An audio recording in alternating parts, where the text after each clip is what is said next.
Oh, hey guys. Um, I'm just doing some historical fiction recommendations, as you probably have guessed. Some of the lengthier book reviews, some people found a bit boring. So I'm going to be trying to be quick, having a bit of a clear out at the moment. But so let's take from the top. Machine Gunners by Robert Westall. This author used to collect bits of bomb shrapnel as a kid when he was in his teens, and they used to trade him when in school. And he wrote the book about a guy, 14-year-old boy called Caspar Gill, and he finds a crashed German airplane, and this guy steals the entire machine gun. So you can imagine it's it yeah. It's pretty chaotic trying to hide it, move from place to place throughout the book. These are some of the best teenage characters I've ever read. The description from Westall is the descriptive writing is great as always. And these gang kids who are so realistically well written are basically trying to move the machine gun around and preparing to actually try and defend the country from the Nazi Germany by themselves. And it's really good. There's a very good autistic character in it as well. It's good if you've got a son, say, studying historical fiction in historical fiction or World War II history in secondary school, and this is well worth a read. Something for girls now. Journey to the River Sea by Eva Ibbotson, author. She only died about 5 years ago now. But this book is it's set in, say, 1911, and a girl called, nobody can actually pronounce her name, if it's Maya, whatever. But her parents die, and she has to move to Brazil to live with some horrible relatives, Roald Dahl style awful bullies, and and it's basically about her trying to get away from this awful family, really. So and making new friends, new places.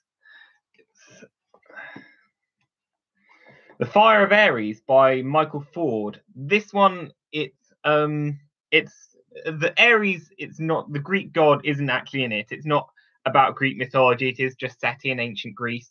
It's about this slave boy who goes to school where he basically trains to be a Spartan warrior.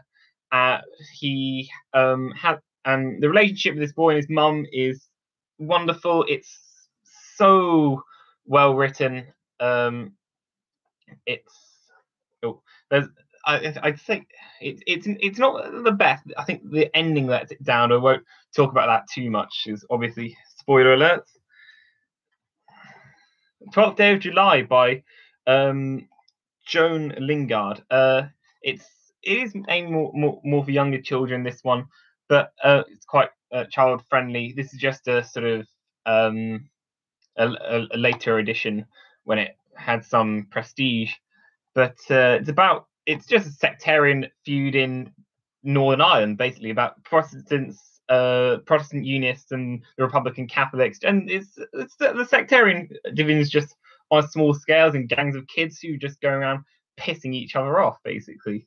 But The Breadwinner by Deborah Ellis. This one was it's set in Afghanistan in the 90s. So and you see the real oppression under the Taliban. It's about a girl who has to pretend to be a boy to support her family while this is going on. So it's not about the war in Afghanistan, so which happens later. Voices of Silence by Belle Mooney. She's a really underrated author. Talks a lot about motherhood. This is set in communist Romania in 1989, so ties in my history revision at the moment. So collapse of the USSR, collapse of communism in Eastern Europe, and it's about a girl called Flora, and basically her sort of living in fear because of the state censorship at the time under Ceausescu. I still can't pronounce the name. But so yeah, some of my East European friends will really be able to relate to this one.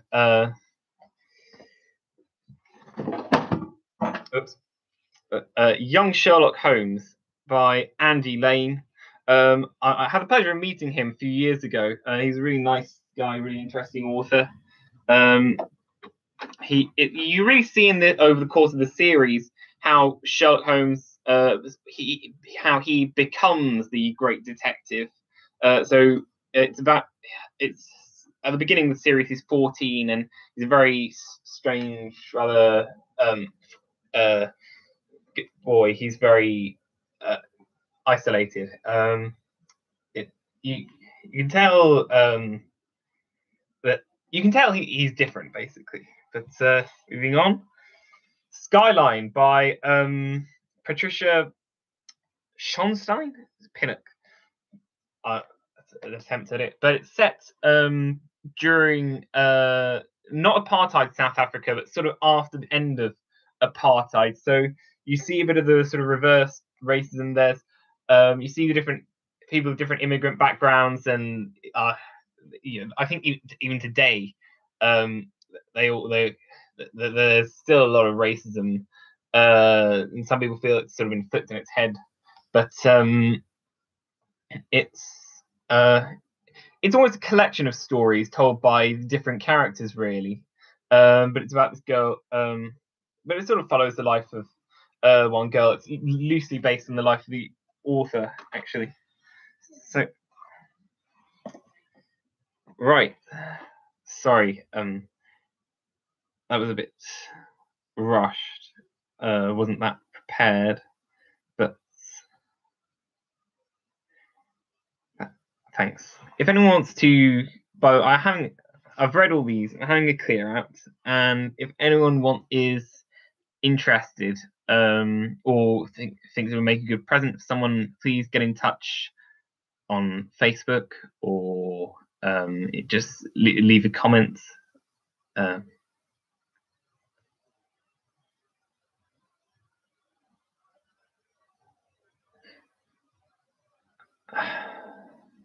If anyone's been worried about my...